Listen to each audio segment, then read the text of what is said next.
Any type of oppression solely based on the beautiful color of your skin, the beautiful shape of your eyes, the joyous tone of your voice, that the Compton Cookout and the university's lack of real action should be troubling for you.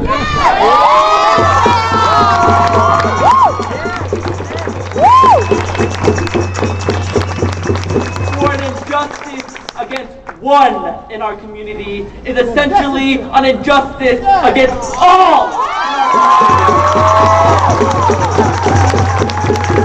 We as students of color, regardless of if we identify as Asian American, a First Nation person, African American, a Latino, Latina, or Chicano, Chicana, our collective safety on this campus has been compromised. Hate speech is a weapon that reproduces, justifies, and promotes already existing inequalities, which implicates anyone and everyone who is considered a minority in this country.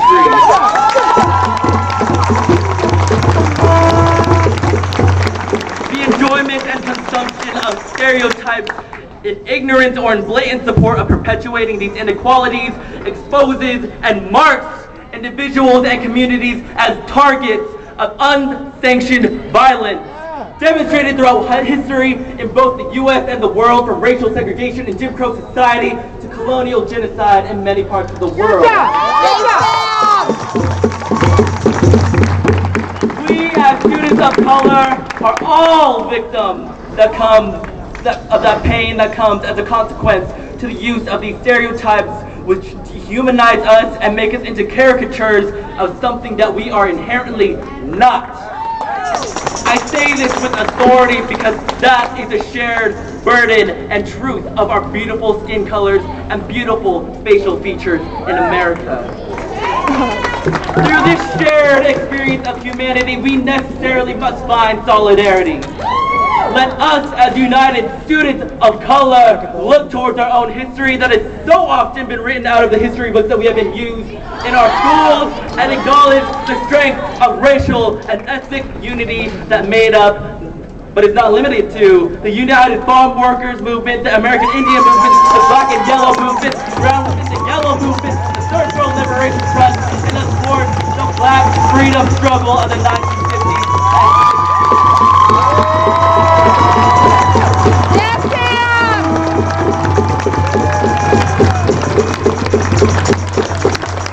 Ending one oppression means ending all oppression. And although the road has never ever been easy and will never ever be easy, to quote Teresa Leal, we have to teach people this is the way you throw rocks at the sun. Despite the fact that you know you're not always going to hit it, despite the fact that you are not always going to win, if we were only stimulated by the sure shots, we would never get anywhere. We would be very, very behind. Change only comes when a few brave hearts like us dare to throw that first rock. That's right. So even though we, the students of color at UCSD, are not the first ones to ever have fought for social justice, we will continue to be the brave souls that will throw rocks against racism and hate to make this university, our university, safe for all people. We must not be disheartened by the bigoted and privileged individuals who seek to terrorize and control us through their perpetuation of systems of oppression. Yet seek through optimism, courage, and joy to undo the damage that has been done at UCSD, because racism causes real pain and demands real action.